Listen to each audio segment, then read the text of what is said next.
Hello, everyone, and welcome back to our true crime series, Historic Crime Cases, where we take you in depth into some interesting and intriguing cases from Hopkins County's past. Today's case is one of several high-profile cases from the mid to late 1920s.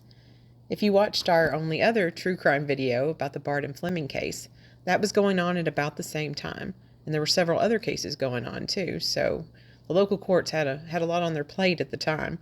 And we may cover some of these in the future because they're all pretty interesting, which is weird that they all happened at the same time.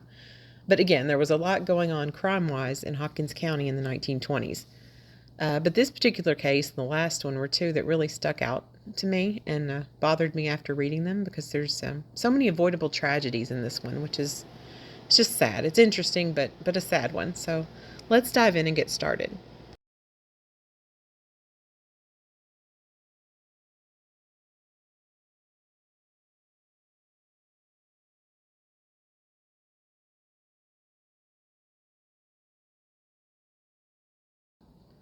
Let's stop for a moment and go back in time, shall we?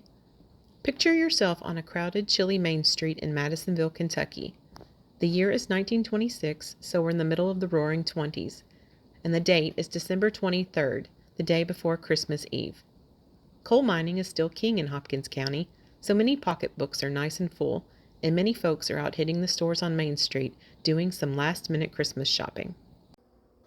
Shoppers are crowded into downtown stores like the Grand Leader, McLeod's, Doolin's, and Baker and Hickman's. Decorations are in the shop windows, and festive greenery and garlands hang across the city streets. People are laughing and talking and generally excited about the Christmas holiday.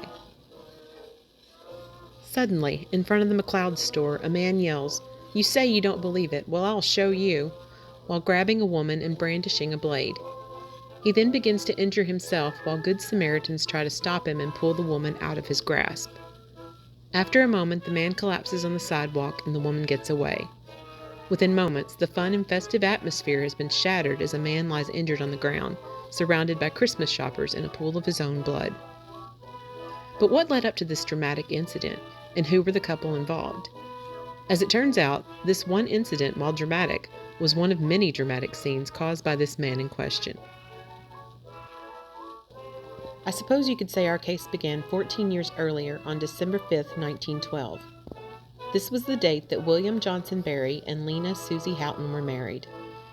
Both Johnson and Susie were born and raised in Hopkins County, Johnson being born in 1899 to Joseph and Florence Berry near Hanson, and Susie being born in 1896 in the Charleston area to Joel and Molly Houghton. Susie's father was a coal miner, and she had several brothers and sisters. She likely went to one of the small 1- or 2-room schoolhouses in the Charleston area.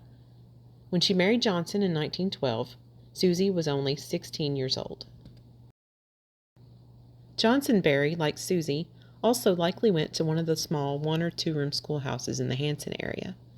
At some point in his childhood, when he was around 10 or 12 years old, he had some kind of head injury. I'm not sure if he fell or something fell on him or what, but it was dramatic enough for his family members to take notice and remember the injury. But we'll come back to that later. In 1910, at around the age of 20, the tall, slender young Johnson Berry with brown eyes and light brown hair was working in the coal mines, likely the Victoria mines seen here, since that was where he reportedly worked most of his coal mining career. Sadly, his mother Florence died that same year, and we find Johnson living as a boarder with a family on Atkinson Avenue in Earlington. 2 years later, he met and married Susie Houghton. Now, at some point after 1920, Johnson Berry left the coal mines. He reportedly suffered a severe injury that crushed his shoulder, and he had to have a portion of a large bone removed. I'm not sure if this injury was why he left the mines, but for some reason he did leave, and it was following this injury. And following the injury, he also would go on to complain about having severe headaches. For a while, Johnson Berry ran a grocery stand near Madisonville, and would later work as a pool hall proprietor at an established near the L&N Depot in the middle of town. Not much is known about the Berry couple between the year they were married, 1912, and the mid-1920s. We know during this time they had a daughter, Louise, in 1915, and in 1917 they had a son named James William. Tragically, James died in the February of the next year at just 5 months old.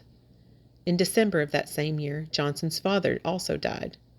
This was undoubtedly a terrible and stressful year for the young family. The Berrys had their third and final child, Charles Edward Berry, on June 25, 1920.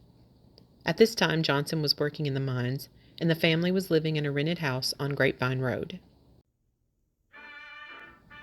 Now, we don't know for sure when the couple's relationship took a bad turn, but we know for sure that the marriage was crumbling in early 1926. The first incident on record that gives us some insight into Berry's state of mind occurred in February 1926. The Madisonville police were called by the Berrys' neighbors on Main Street because Johnson, incredibly drunk at the time, was standing in the street and brandishing a pistol. He had apparently threatened to turn the weapon on his wife and drove her and the 2 children out of their home. He then went out into the street and, while doing so, loudly threatened the lives of all the women on Main Street, scaring everyone and forcing them to call the authorities. When officers arrived on the scene, Berry struggled against arrest and tried to draw his pistol on the policeman. In May, Berry pled guilty to carrying a concealed weapon and was forced to pay a hefty fine and spend 10 days in jail as punishment. At the time, the court decided not to pursue the other charges, which were breach of the peace, flourishing a deadly weapon, and assault and battery. In hindsight, when we see the future tragedies to come, we look back now and say that perhaps they should have pursued those other charges and given Berry a stiffer sentence. But you know what they say about hindsight being 20/20. Sometimes those red flags are just hard to spot. According to the couple's 11-year-old daughter Louise, home life at this time became unbearable for Susie Berry and her children. Louise later described her father at this time as a mean bully who was constantly cruel to his wife and children. Susie apparently had tried to leave Johnson several times, but always went back because it was too difficult to survive as a single mom. Louise went on to say, quote, "She," meaning Susie, "knew it would be hard to make it for the both of us," meaning her and her brother, "and we needed his, Johnson's, help so badly. But when we would go back, he was worse than ever. He has left whelps on me that stayed for weeks at a time and treated us like dogs." End quote. Finally, in August 1926, Susie Berry had had enough and filed for divorce, citing cruel and inhumane treatment as the reason. In the filing, she said that he had beaten and injured her in the recent past. After the couple separated, it was reported that there was bitter fighting over the custody of the 2 children. For a time, Susie worked and struggled as a laundry attendant to try to provide for her son and daughter. In the end, once again, Susie grew tired of the financial struggles, and she agreed to give Johnson Berry one last chance at reconciliation. Things, however, as is often the case, did not improve the second time around. In November 1926, Johnson Berry once again found himself in trouble with the law after he used a broken beer bottle to rob his wife of $930 that she had in her possession. He apparently either played on her sympathies or finally bullied her into settling their financial differences out of court, because she agreed to do so a short time later. About a week after the Berrys decided to settle the situation out of court, Johnson Berry tried to end his own life at his pool hall near the depot by taking a blade to his throat. After this event, he was forced to attend a sanity hearing at the Hopkins County Courthouse. At this hearing, it was deemed that Johnson Berry was of unsound mind and received a court-ordered commitment to Western State Hospital in Hopkinsville for treatment. Clearly, the man had some major issues going on, and again, all of the red flags were waving wildly, but no one really seemed to take notice. All of this drama and frustration and anxiety seemed to be building up to the extreme Christmas Eve incident that we touched on at the beginning of this video. After reportedly being well enough to leave Western State, Johnson Berry was granted his release in mid-December. Just a week later, Berry followed and approached his soon-to-be ex-wife in the middle of the busy holiday shopping crowds in downtown Madisonville. The two began arguing on the sidewalk in front of the McLeod store, when Johnson suddenly grabbed Susie and said, quote, "You say you don't believe it, well, I'll show you," end quote. He then began slashing at his own throat with a blade, in front of his horrified wife and dozens of holiday shoppers. Susie Berry pleaded with the unhinged man to stop. A local man named Laurel Johnson stepped in and tried to take the weapon from Berry, and in the process was almost cut himself. As he fought with Berry for the weapon, Susie was able to get away and ran into the main entrance of McLeod's.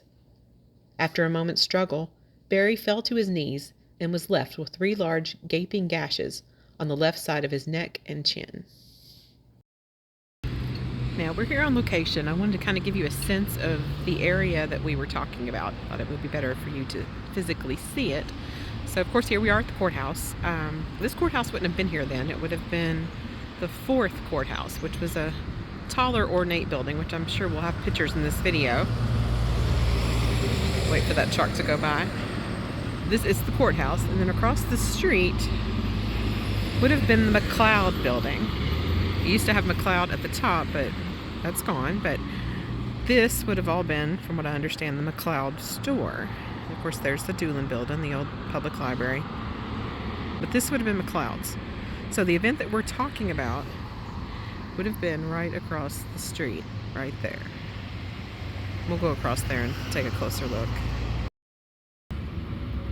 Okay, so now we're across the street, and we're going to walk to the actual spot that we were talking about before. This is where the event would have occurred.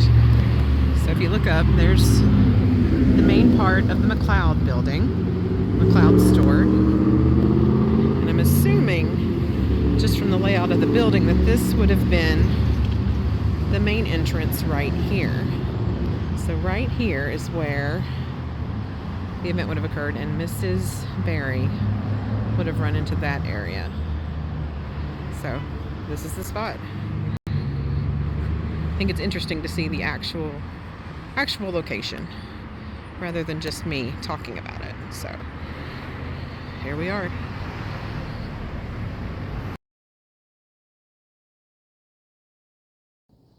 Johnson Berry was taken to the Madisonville Hospital, where he received 32 stitches to close up his wounds. Remarkably, Berry survived this horrible and traumatic incident and was released from the hospital less than 2 weeks later.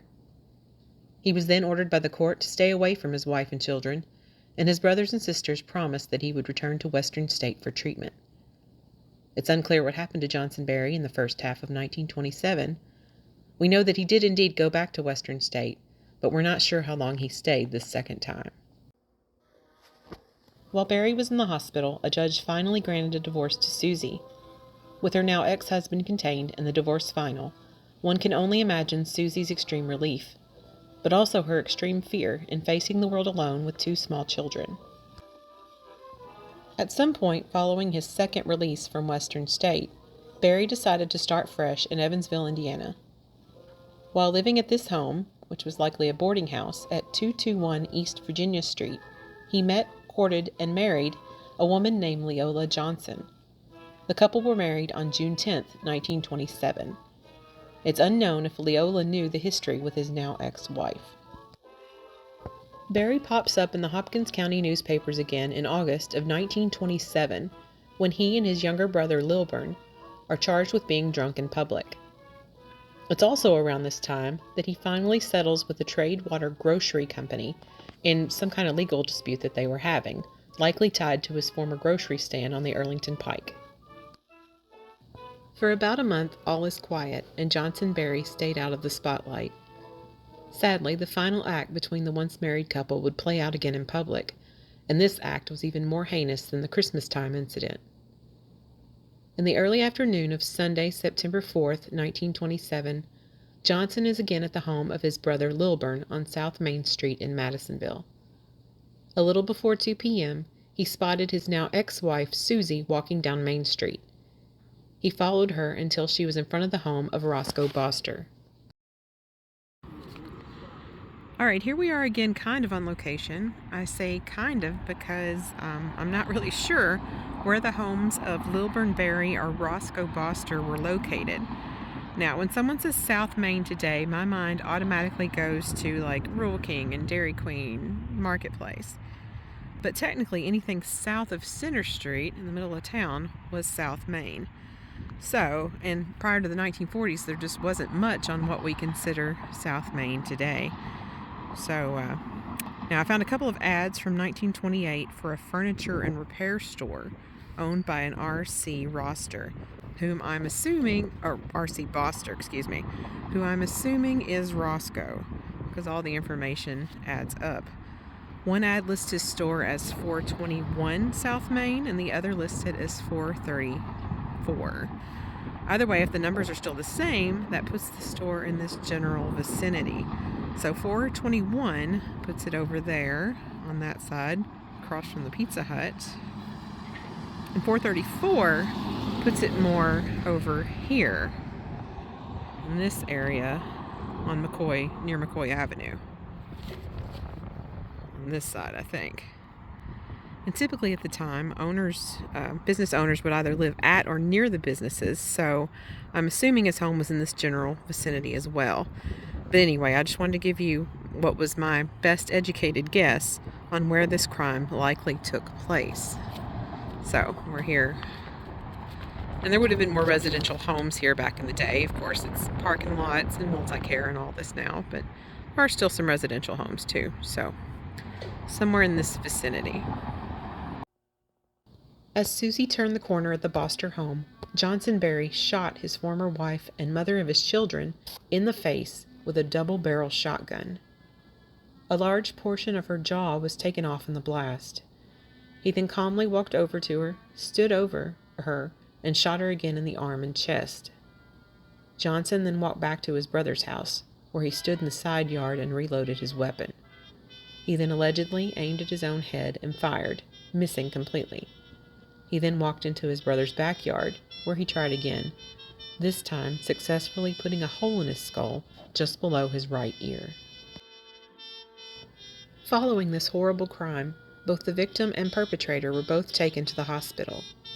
Even with her extreme injuries, Susie held on until the next day, passing away at 6:05 p.m. on Monday, September 5th. At the time of her passing, she was 31 years old, and her young children, Louise and Charles, were only 12 and 7. She was buried here at Grapevine Cemetery with her younger brother Frank, who had died tragically by drowning at age 16. Remarkably, Johnson Berry survived his injuries and actually remained conscious through the whole thing, which is kind of wild. For a while, he claimed he was blind and the doctors thought he might be paralyzed, but again, wildly enough, he recovered and was soon charged with the willful murder of his ex-wife Susie.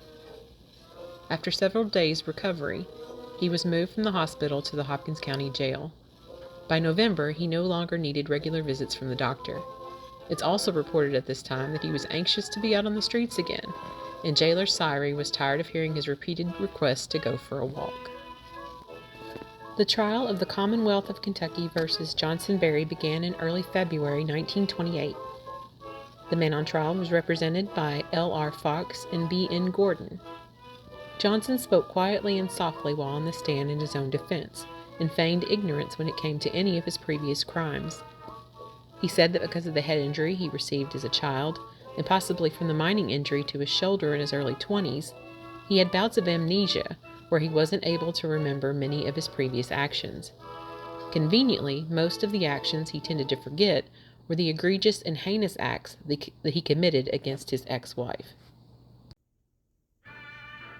Later in the trial, his aunt, his father's sister, Mrs. Letitia Curtis, backed up his claims and stated on the stand that he had, quote, the mind of an insane person at times, end quote, since his injuries.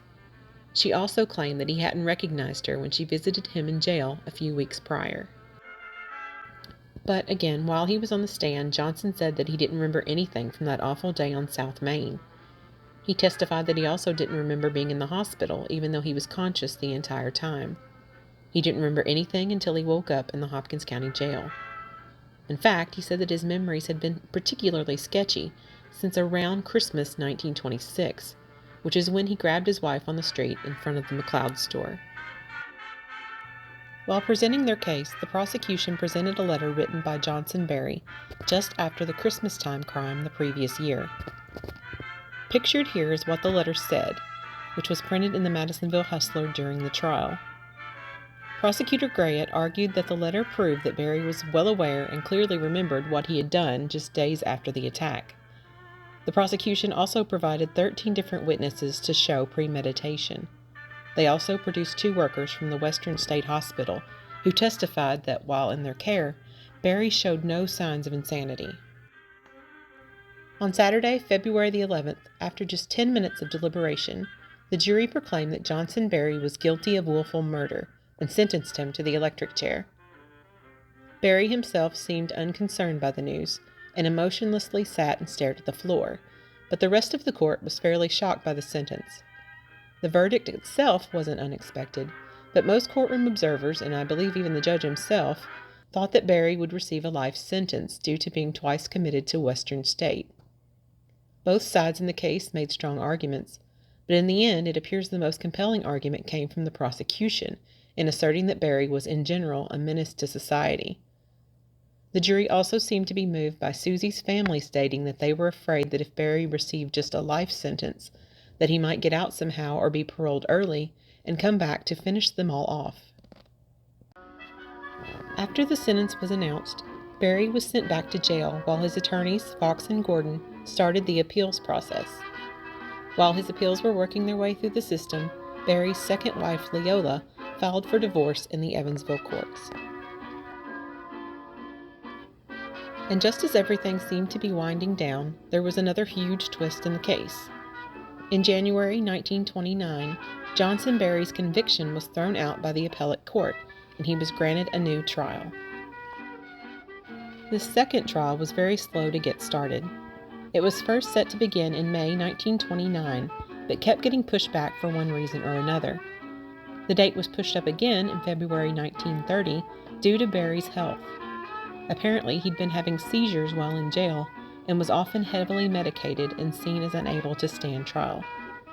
There were also some rumors that he was on a hunger strike and wasn't eating, so that had to be investigated as well, which took some time. Turns out he was eating fine. Finally, in May 1930, Berry's second trial was set to begin. However, at the start of the trial, it seems that the Commonwealth decided to offer Berry life in prison if he would plead guilty. At his lawyer's urging, Berry accepted this deal, and the second trial was over before it began. Johnson Berry was then sent to Eddyville to begin his life sentence. Now, yet again, as with so many things in this case, there was another twist in the story. Even though Berry had been sentenced to life, it appears that he only spent about 10 years in prison. I couldn't find any newspaper articles showing his exact parole date, but in the 1940 census, he is still listed as an inmate at Eddyville State Penitentiary. But, according to his World War II registration card, which he filled out 2 years later in 1942, the now 52-year-old Berry was out of prison and living and working at 103 Edmund Place in Detroit, Michigan. And this makes perfect sense because his brother Lilburn and 2 of his sisters were also living in Michigan at the time, so he might have been with one of them. And here's a random interesting note about the area where Berry worked and lived while in Detroit. Edmund Place was located in a downtown Detroit neighborhood known as Brush Park. In the late 1800s, some of Detroit's wealthiest citizens created this neighborhood and filled it with many posh, extravagant mansions. The city grew so rapidly, however, that this once exclusive neighborhood was suddenly surrounded by the growing downtown, and its wealthy residents decided pretty quickly that they didn't want to be too close to the average folks, so they felt the need to create a new, more fashionable area further away from the downtown area. So, by 1900, after a short time of being exclusive, Brush Park was known as an area for working and middle-class families. So, Berry, along with his brothers and sisters, if they also lived in the area, probably lived in one of these very fine, fancy mansions, but the home was probably broken into apartments or turned into boarding houses or the like. Very, very beautiful houses, though, if anyone cares to look them up sometime. Just gorgeous, as you can see here, are a few examples. And it's nice to see that so many are still standing today, even though they're in rough shape. By 1955, according to his brother Roy's obituary, Johnson Berry was living back in our region, this time in Evansville. He later moved in with his brother Charlie, who lived in Madisonville. For the final 2 months of his life, Johnson suffered from ill health and was placed in the Lone Oak Rest Home at Dawson Springs. On November 28, 1961, 71-year-old Johnson Berry died at the rest home and was then buried near his parents at West Lawn Cemetery in Hanson. His death certificate simply listed him as a widower and a retired coal miner. His obituary was a perfectly normal and respectable article about his life, with no mention of the chilling acts he had committed years earlier. It also made no reference to any further wrongdoing or lingering mental illness. So, for me personally, this man remains an extreme enigma. Was he mentally ill? The head injuries and seizures he suffered from might point to something going on with his brain. Or was he just a bully and a manipulator like his daughter Louise had suggested years earlier? I'll leave that up to you, the viewer, to decide. In the end, the truth about his mental fitness died with Johnson Berry in 1961. In a quick postscript here, sadly, Johnson and Susie's son Charles had his own troubles later in life. Following the death of his mother and the incarceration of his father, both Charles and Susie were sent to the Presbyterian's Children's Home in Louisville, which is just heartbreaking to see because I was hoping a family member had taken them in or something. It's unclear how long they stayed at the orphanage, but at some point Charles Edward ended up back in Hopkins County. At age 30 in 1950, he would be charged with illegally selling alcohol and permitting gambling at a local roadhouse. In 1953, he would also be involved in a high-profile violent breakup with his then-wife, Marie. Many witnesses saw him physically slap Marie at a drugstore on Main Street, and then he later broke into the home where she was staying because they were separated and beat her up in the middle of the night. Needless to say, she filed for divorce soon thereafter. History sadly seemed to be repeating itself. And also, like his father, Charles was even charged with murder, as you can see here in the article on the right. On September 1st, 1956, Charles allegedly shot a fellow Madisonville man named Charles Wagner, Jr. during a fight at the Hillview Tavern in Mannington. In his case, however, Charles argued self-defense. He said he was trying to break up a fight between the three women when Wagner pulled a weapon on him, forcing Charles to act. In the end, the jury accepted his story, and he was acquitted on the charges.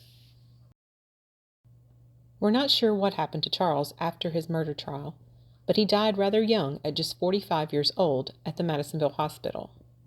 He was buried at Grapevine, just like his mother. Louise Berry, the young daughter of Johnson and Susie, fortunately seemed to have a more calm, fruitful life after all of the trauma she endured as a child. She married a gentleman from a small town in Illinois, where the couple lived and raised their children. In a letter that she wrote to the newspaper while her father was in jail, she was very upset that he had ruined the last 3 Christmases. I hope for her sake that after all those ruined Christmases, that she had many, many more happy, merry holidays, surrounded by family and friends. Well, that's all for this case. Thanks for watching, and please join us again next time for another local true crime story. And be sure to subscribe to this channel for all of our local history-related videos. Thank you again for joining us, and we hope to see you soon at the Nortonville Museum.